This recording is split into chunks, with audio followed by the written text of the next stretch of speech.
Dalal Street recovers in the last hour. Nifty ends above 26,000 after hitting record highs intraday. Mid-cap index snaps its three-day winning streak, ends over 0.5% lower. Banks rise in line with the blue chips. Power sector stocks like Power Grid continue their climb on finalization of the new national electricity plan that aims to meet a peak demand of 458 gigawatts by 2032. To this end, 50.9 gigawatts of transmission capacity with outlay of over 60,000 crore rupees has already been approved by the government in its first 100 days. The IPO queue grows longer and bigger with SEBI clearing offers of Hyundai India and Swiggy. While the Korean automaker is expected to raise nearly $3 billion, Swiggy's offer size is pegged at a market valuation of about $1.25 billion.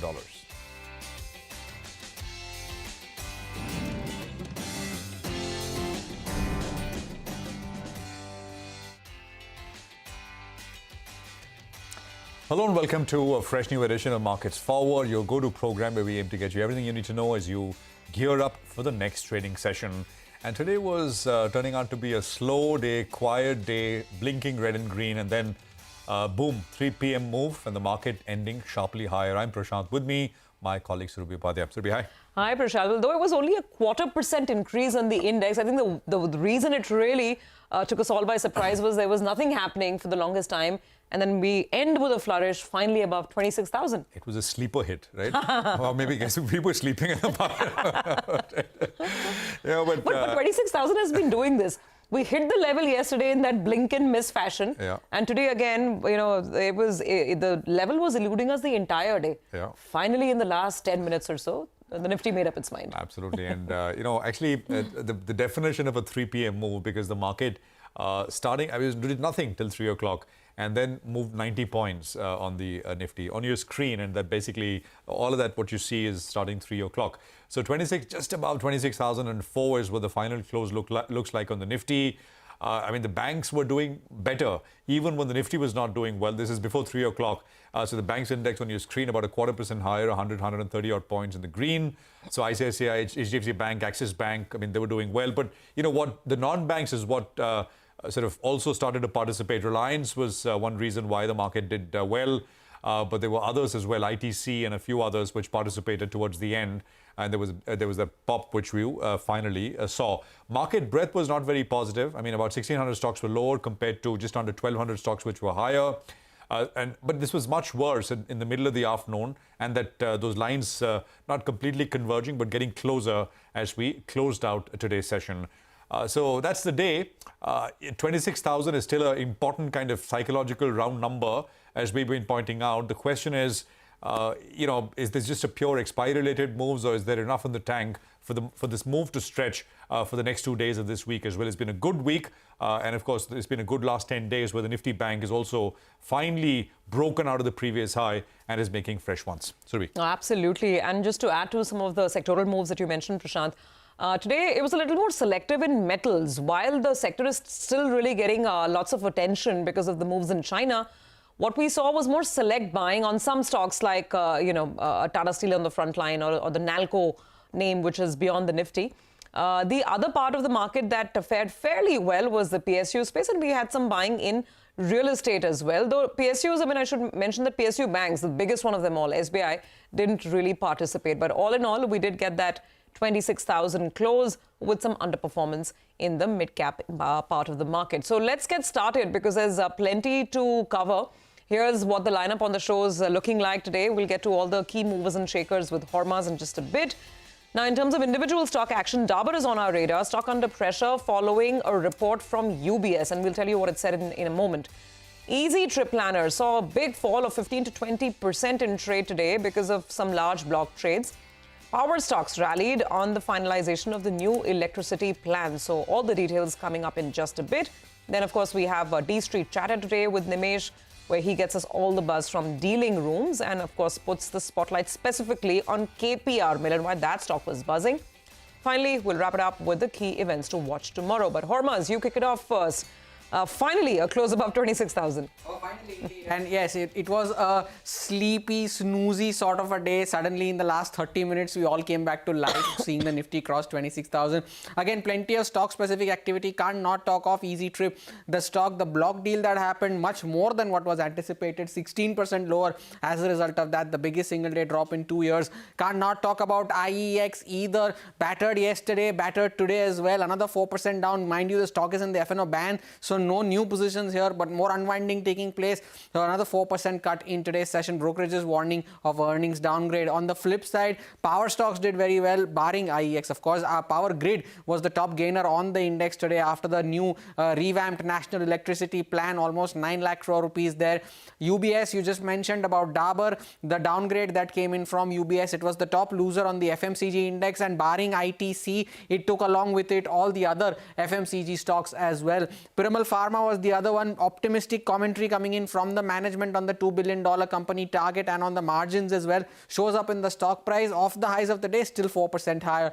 Z Entertainment was the reason why the media index was up 3% in today's session. A content deal with Mukta Arts, a subsidiary is planning on raising funds, so positive triggers there, 6% higher for Z Entertainment. The stimulus in China has sparked some hope in metal stocks and has sparked some hope in HEG as well. Second straight day of gains today, 5.5% higher on the stock. Not so good going for Fusion Finance. Another day of losses today. The stock is now down 33% from its IPO price of 368 rupees. Profit booking also continuing in PB Fintech, and last week the stock had almost doubled from its IPO price, but now has cooled off almost 11% from those levels, another 6.5% shaved off today. And lastly, a surge seen in Saregama. That stock was the top volume-led gainer in today's session, 16% higher on the stock, and the top gainer on the Nifty 500 as well. Back to you. All right, Hormuz, thank you very much for that. Let's bring in our guest, Mayuresh Joshi of William O'Neill is with us, and so is Shrikant Chouhan of Kotak Securities. Gentlemen, good to have both of you here. That last 3 p.m. move, coming bolt out of the blue in that sense. Mayuresh, any thoughts? And very near term, what's the sense?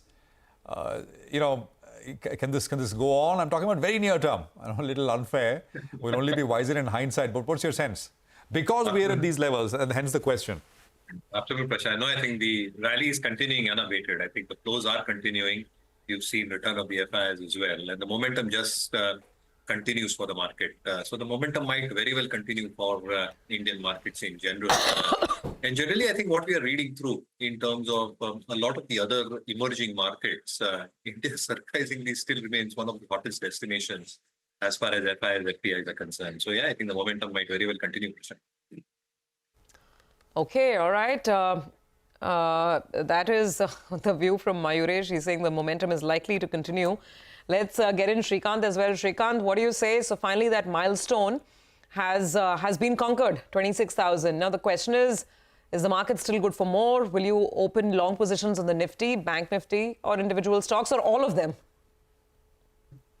Yeah, good evening, Surabhi. Good evening, Prashant. Very clearly the market is following to the trend of correction and rotation, and whenever there is a correction we are seeing specific buying interest in the market. Even if we consider the open interest, then there also we are seeing gradual shift from 25,500 to 25,800. And today, when the market was very close to this 25,800 levels, from there all the way we saw the rally up to 26,000. So based on the entire setup of the market, I think it is like perfect, and it is very clearly showing us that after crossing the level of 26,000, now the next level to watch out for would be 26,500. Yes, in between, because of expiry, we may see some pressure close to 26,100, 150. But broadly, I am of the view that the market is heading higher. Bank Nifty is also supporting. There also we are seeing the levels of 54,500, 600 sort of levels. That means at least 500 to 600 points of rally from current levels. And Nifty IT today, there also we saw some buying interest in the second half. So broadly, I am of the view that these major components of the market, they are actually supporting to the entire trend. And if we follow the strategy of buy on dips, then I think index as well as stocks, we can trade in this market. Shrikant, we'll get to our stories in a bit, but 1, 2, 3, top 3 trades right now, stock specific, without going into details. Yeah, see, like from the commodity space, I like Vedanta, which is currently trading around 480.81. The stock has spent almost 3 to 4 months in a triangle formation, and there was a spectacular rally from 200 levels to almost 500, and after that the stock has spent a lot of time. I think based on its technical formation, it is heading for the levels of at least 520, 530 sort of levels in next maybe few days or weeks. The other stock which we like is TCS. The reason is because the stock is like very close to its support levels, and I'm of the view that now again Nifty IT will support the market in next few days. So it's a very decent buy at current levels with a very good risk reward ratio. Here also I'm expecting again 4500 sort of level.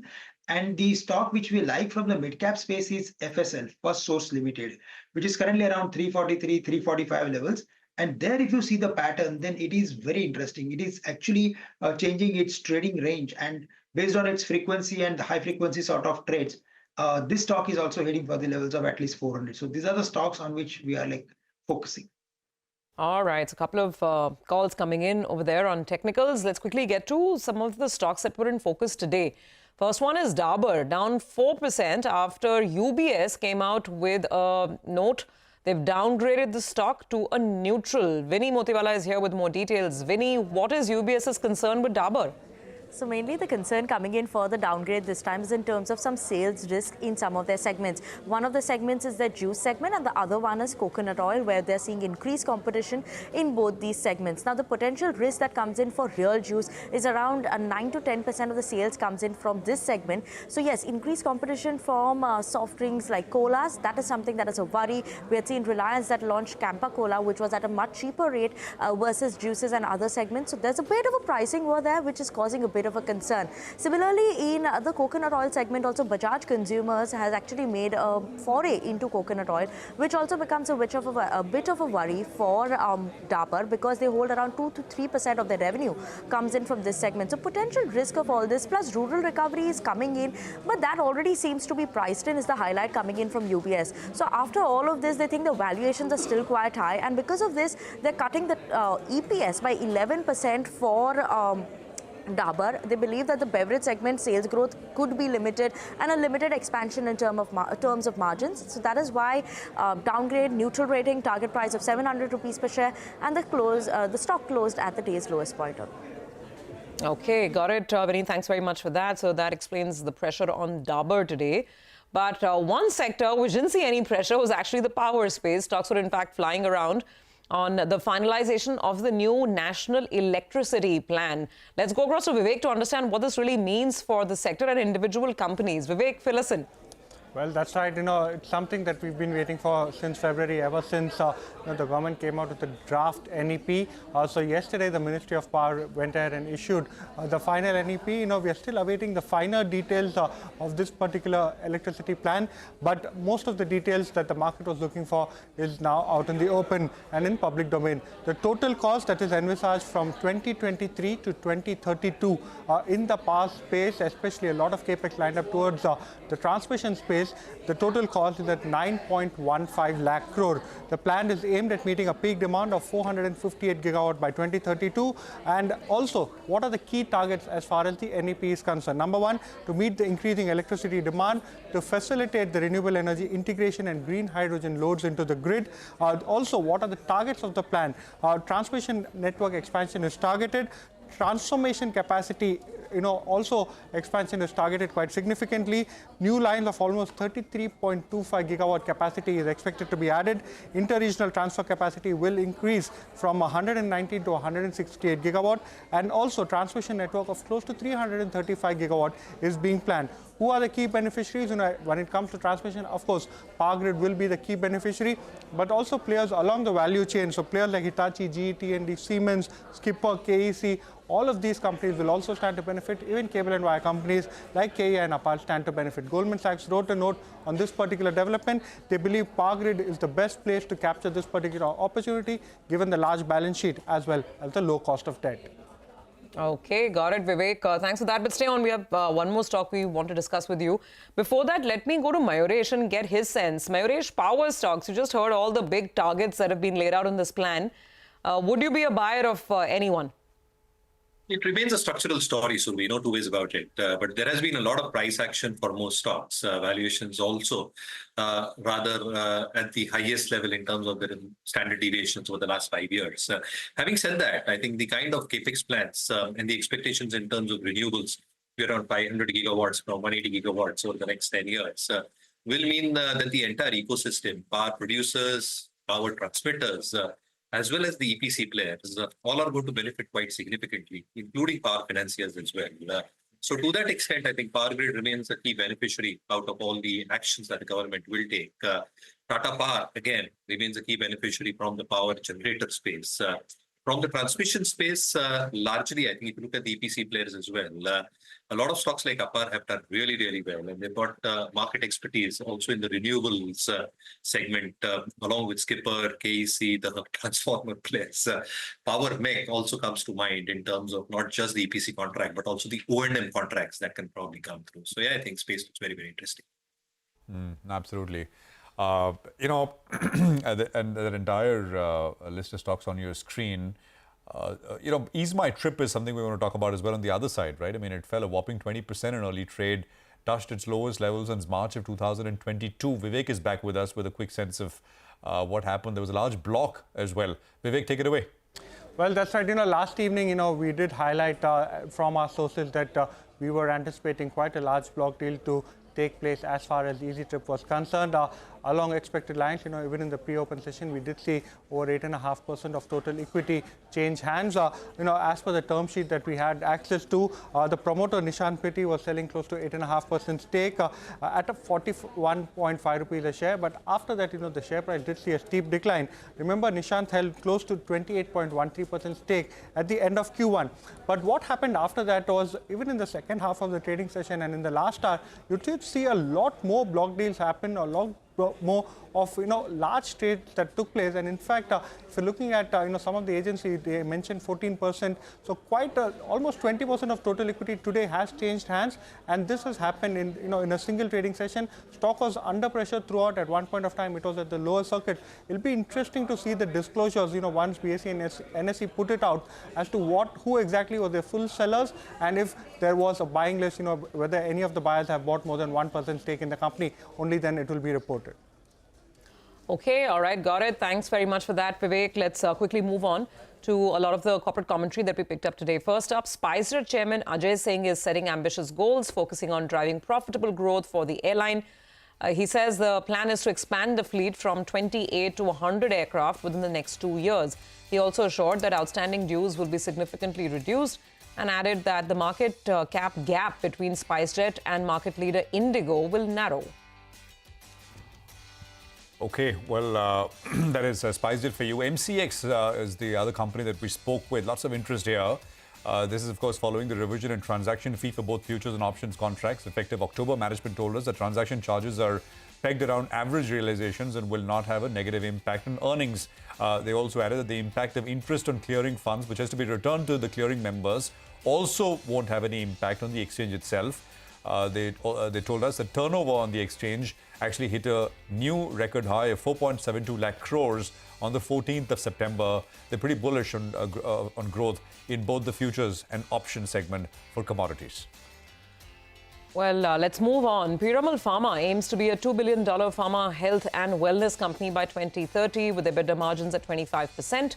Additionally, the company is planning to reduce the debt to EBITDA ratio to 1 or even lower. The key focus of the company will be on innovation within the CDMO business. All right, well, IIFL Finance is the other company which we spoke with. Remember, RBI recently allowed gold loans once again. They banned gold loans by IIFL back in the month of March. Now, the company told us they plan to gradually ramp up their gold business. When asked by when will they return to pre-ban levels in terms of the overall gold AUM, they told us it could happen in the next 6 to 12 months. They're also looking to diversify away from the over-dependence on gold and looking at segments like MSME in the medium to long run.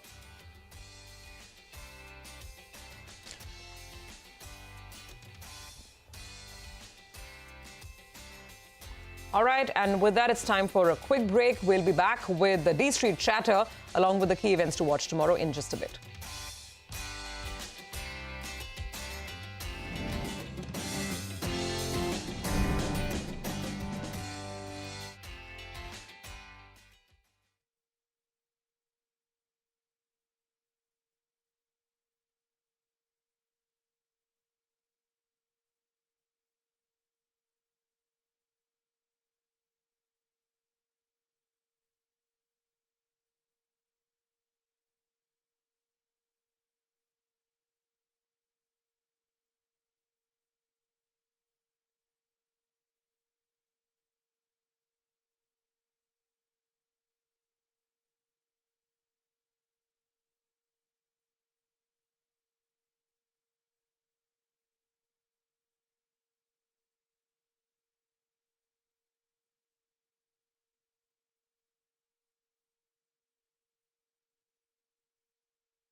Okay, welcome back. It's time for D Street Chatter. Nimesh with all the insight in terms of what happened today. Nimesh, over to you. What are you picking up? Hi Prashant, in the last 30 minutes I saw a big surge and that actually helped the Nifty to again reclaim 26,000 levels. But there were a lot of interest in the broader market stocks. The first stock is KPR Mills. The stock recovered sharply after a large block. Nearly 1 crore shares got changed hands. I understand the promoter entry was a seller and some domestic mutual funds were buyers. The second stock is Dabur India, under pressure on back of very strong sell flows. Additionally, UBS has to downgrade the stock to a neutral and they've raised concerns as far as earnings are concerned going forward. The third name was Tata Steel. For second, they're running very strong FI buying in Tata Steel. So there was delivery-based buying and looks like the FI interest is back across metal names, and so is the case with Tata Steel. And the last is Equinox India, erstwhile India will real estate. After a long time, there was some block interest in Equinox India from larger FI. So looks like some bit of interest is back at these levels from large institutions in Equinox India. All right, thanks very much for that, Nimesh. So plenty going around in the market today as well. Before we wrap, let's get you all the key events to watch out for tomorrow. Upasna is standing by with the list. Upasna. Well, it looks like quite an eventful day tomorrow. Firstly, let us look at the global economic cues. US will be reporting its initial jobless claims, Q2 GDP data, followed by Fed Chair Jerome Powell's speech. ECB economic bulletin will also be out tomorrow, and Japan's monetary policy meeting minutes will also be released tomorrow. Back home, government aims to announce H2 borrowing calendar, an important event we'll be closely watching out for. Now let us look at the key stocks that we'll be closely watching out for on the back of the corporate action. Whole host of companies such as PVR Inox, Lemon Tree, Masgao Dock Shipbuilders, Wellspun Living and Gujarat Gas will be in focus as AGM of these companies are scheduled tomorrow. Indian Bank will also be in focus as the board will consider proposal regarding additional fundraising plan. Thangamay Jewellers will also be in focus as the board will consider fundraising, and Bodel Chemicals will also be in focus as the stock goes ex-dividend tomorrow. Various host of companies such as Hero Motorcorp, Apex Frozen Food, GMM Pfaudler, Tips Industries and Pratap Snacks will also be in focus as all these companies participate in Bharat Connect Conference Rising Star 2024 by Arihant Capital. And lastly, on the IPO front, Diffusion Engineers IPOs opens for subscription tomorrow. Hence, we'll be watching out for this as well. All right. Fair bit to keep an eye out on as we come back tomorrow. Thanks very much, Upasna, for that. Well, it's a wrap on this edition of Markets Forward from all of us here. It's goodbye. Thank you for staying with us. More news and updates in just a bit.